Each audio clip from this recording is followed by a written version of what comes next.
हाँ जी, तो बच्चों ये रही हमारी एग्जांपल नंबर 3.9 जिसमें हमने आई नॉट करंट फाइंड आउट करनी है जो कि इस वायर के अंदर फ्लो कर रही है थ्रू नोडल एनालिसिस टेक्निक के। ठीक है, तो नोडल एनालिसिस का सबसे पहला जो वे होता है यानी कि जो पहली उसकी कह लें मांग होती है वो होती है नोड को आइडेंटिफाई करना। Where is node? ठीक है, node is a point where more than one wire attached at a point. ठीक है, यानी कि ऐसा पॉइंट जहाँ पे एक से ज़्यादा वायर्स अटैच हों उस पॉइंट को नोड कहा जाता है, यानी कि सोर्सेज की, रजिस्टर्स की। तो देखो ये एक आपने बाइनरी नोड को यहाँ पे कंसिडर नहीं करना, मीन्स कि जहाँ पे दो चीज़ों की वायर अटैच हो ना उस नोड को बाइनरी नोड कहा जाता है। तो यहाँ पे देखो तीन चीज़ों की वायर अटैच है, आपने हायर नोड को कंसिडर करना, हायर नोड से। ठीक है, तो लिहाजा देखो तीन चीज़ों की वायर अटैच है तो ये एक हायर नोड है, तो यहाँ पे हम V1 वोल्टेज ले लेते हैं, यानी नोड 1 है तो V1 वोल्टेज होगी। ठीक है, ये नोड 1 हो गया। उसके बाद यहाँ पे तीन चीज़ों की वायर अटैच है, दो रेजिस्टर्स की, एक इस वोल्टेज सोर्स की, एक डिपेंडेंट सोर्स है, चलो वो बात की बात है। तो ये भी एक नोड हो गया, हायर नोड।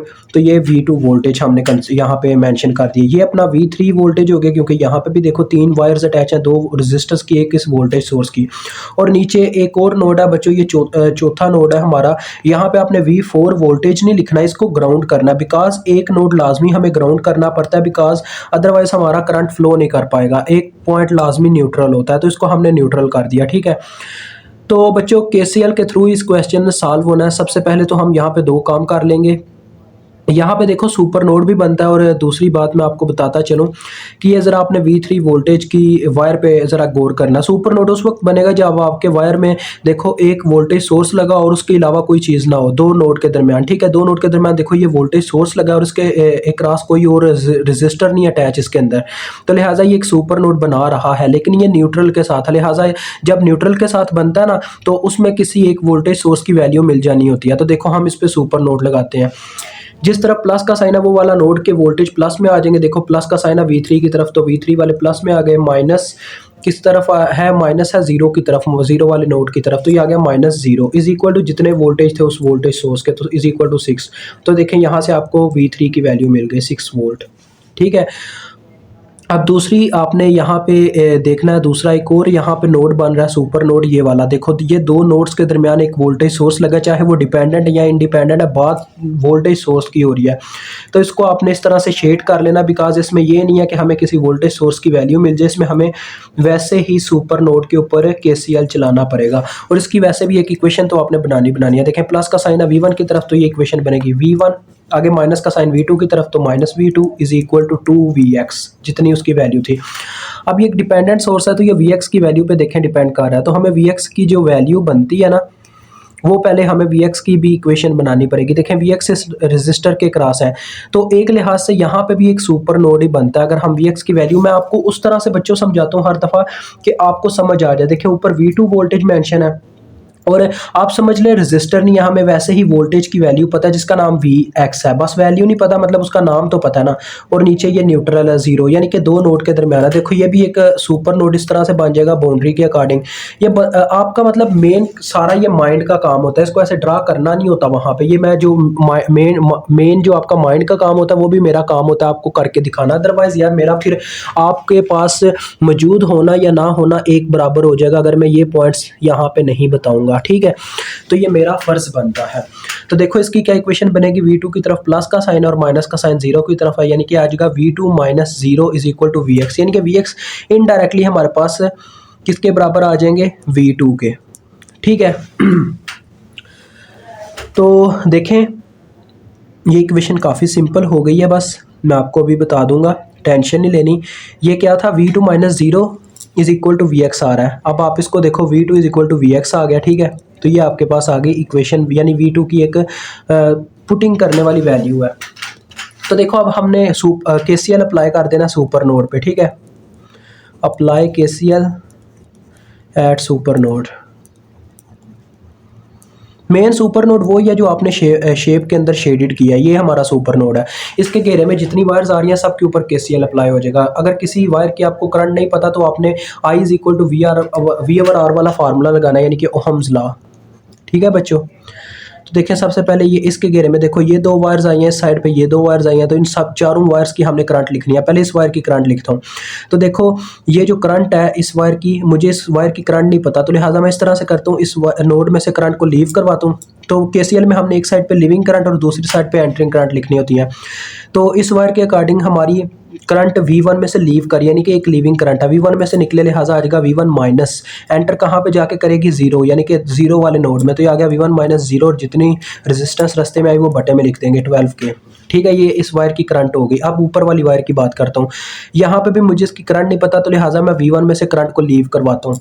तो V1 में से करंट निकली, लिहाजा आ जाएगा V1 माइनस, और एंटर कहाँ पे की जाके V3 में। तो ये आ गया V3 और जितनी रेजिस्टेंस रास्ते में वो है 6K। जिन बच्चों को समझ ना आ रही है वो हमारी फर्स्ट वीडियो जाके देखें, एग्जाम्पल 3.1, वहाँ पे मैंने हर एक कंसेप्ट दिया हुआ है नोडल एनालिसिस का। सवाए सुपर नोड के, सुपर नोड तो आपको भी यहीं पे समझ आ गया होगा, इतना मुश्किल नहीं है सुपर नोड। और जो सुपर लूप और सुपर मैश होगा वो अलहदा से बन जाएगी वीडियो, उसकी टेंशन नहीं लेनी। तो देखें बच्चों, अब हमारे पास ये दो वायर्स आ गई, क्योंकि ये दोनों कवर हो गई। अब इन दोनों वायर्स की बारी है। तो मुझे इस वायर की करंट नहीं पता, तो फिर से वही टेक्निक, V2 में से मैं करंट को लीव करवाऊंगा और वो जाके एंटर करेगी न्यूट्रल पॉइंट में, यानी कि V2 माइनस 0 ओवर जितनी रेजिस्टेंस आई रास्ते में वो है 6K। तो V2 ओवर 6K डायरेक्ट ही लिख लेता हूँ। यहाँ पर भी देखो बाद में आना, तो यही है V1 ओवर 12K। अब इस वायर की करंट रह गई, तो यहाँ पर भी करंट लीव करवाता हूँ V2 में से, तो लिहाजा V2 में से करंट निकली, लिहाजा V2 minus is equal to यहाँ पे लगा लेंगे। ठीक है, तो V2 माइनस V3 और जितनी रेजिस्टेंस रास्ते में 12K, तो ये आपके पास बन गया इज इक्वल टू 0। ये पूरा सुपर नोड पे KCL लग गया। अब आप इसका बटा पहले खत्म कर लो। देखो बटा कैसे खत्म होगा, 12K से पूरी इक्वेशन को मल्टीप्लाई करवा दो, मल्टीप्लाइंग बाय 12K। यहाँ पे 12 के ज़रब हुआ, तो देखो बच्चों पूरे का पूरा कट गया। ठीक है, तो यहाँ पे आ गया सिर्फ V1। यहाँ पे 12 के ज़रब होगा, K से कैंसिल, 6 एक बार 6 दो बार 12, ऊपर 2 ज़रब हो जाएगा 2V1 माइनस 2V3। इसी तरह से यहाँ पे जब 12 ज़रब खाएगा, 6 एक बार 6 दो बार 12, ऊपर 2 ज़रब हो जाएगा 2V2। यहाँ पे 12 के पूरा पूरा कैंसिल, तो ये आ गया plus V2 minus V3 is equal to 0। ठीक हो गया। अब आपने मेन जो आपको वैल्यू चाहिए ना, वो V1 का वैल्यू चाहिए। तो ज़रा गौर से देखिएगा। मैं आपके लिए ना सिंप्लीफिकेशन करूँगा, टेंशन नहीं बस आपने लेनी। तो हम इसको कई मेथड से हल कर सकते हैं, क्वेश्चन इतना मुश्किल नहीं है। देखें ये हमारे पास क्या बनता है, ज़रा गौर कीजिएगा। V1 वाले पहले इकट्ठे कर लेते हैं, 3V1, हाँ बस 3V1। उसके बाद V2 वाले इकट्ठे कर लो, ये भी 3V2। अब V3 वाले देखो, ये minus 3V3, minus 3 into V3 की वैल्यू हमने निकाली थी जो कि 6 थी, डायरेक्ट यहीं पे पुट कर दो, इंटू V3 है ना, तो V3 की वैल्यू पुट हो गई 6। तो ये आ गया 3V1 plus 3V2 is equal to 18।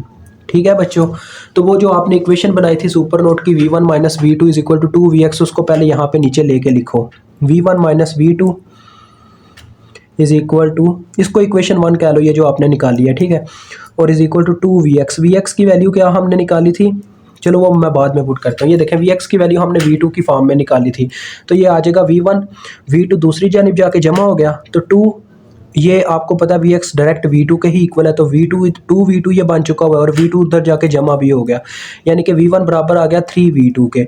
आप ये वैल्यू यहाँ पे जब पुट करोगे ना, तो आपको V2 का वैल्यू मिल जाएगा, जिससे आप क्या कर सकोगे, जिससे आप इस तरह से क्या कर सकोगे कि आप अपनी वैल्यू निकाल सकोगे। क्या उसका नाम है अपना बच्चों, V1 की, V1 ही आपको चाहिए I0 निकालने के लिए। ठीक है, तो लिहाजा यहाँ पे हम देखें क्या करते हैं, ऊपर पुट कर देते हैं इक्वेशन 1 के अंदर V1 की वैल्यू, तो ये आ जाएगा 3 टाइम्स ऑफ V2 की, V1 की जगह आ गया 3V2 plus 3V2 is equal to 18। ठीक है बच्चों, ये आ गया 9V2, 9 प्लस 3 कितना होता है 12, तो V2 इधर ही रह गया, 12 उधर जाके 18 से डिवाइड हो गया, तो ये कितना बनता है देखते हैं, कैलकुलेटर हमें कितना देता है। तो 18 डिवाइडेड बाय 12, तो बच्चों ये मेरे पास आ रहा है 1.5। ठीक है, 1.5 वोल्ट। V2 की वैल्यू आ गई। अब आप इसको पुट कर दो V1 की इक्वेशन में, ताकि आपको V1 की वैल्यू मिल जाए। देखें 3 इंटू V2 की वैल्यू मैंने पुट की जो कि 1.5 है, तो 1.5 प्लस 1.5 3 और 4.5 वोल्ट आ गए हमारे पास V1 की वैल्यू। अब हमने I0 मेन मालूम करनी थी। देखें I0 कहाँ से निकली और कहाँ पे एंटर की, उस लिहाज से इक्वेशन लिख लें। देखें ये V1 में से निकल रही है और न्यूट्रल में एंटर कर रही है, यानी कि आ जाएगा V1 माइनस, आगे न्यूट्रल में एंटर हुई तो V1 माइनस 0 ओवर 12 के, क्योंकि रेजिस्टेंस बस रास्ते में 12 के आ रही है, तो V1 माइनस 0 ओवर 12 के, यानी कि V1 ओवर 12 के ही डायरेक्ट आ गया। तो V1 की वैल्यू 4.5 ओवर 12 के विच इज़ इक्वल टू, तो आप इसको डिवाइड भी करके देखते हैं। यार रजिस्टर का ये जो पेज, मुझे बहुत इन पेजेस से नफरत है जो इस तरह से फोल्डिंग रहते हैं, हर वक्त तंग करते हैं यार। तो ये बच्चों आ रहा है 0.375 अम्पेयर। तो ये आपका क्वेश्चन सॉल्व हो चुका है, ठीक है। 0.375 अम्पेयर मिली अम्पेयर आपका आंसर है, ठीक है बच्चों। ये आपका सारा क्वेश्चन है।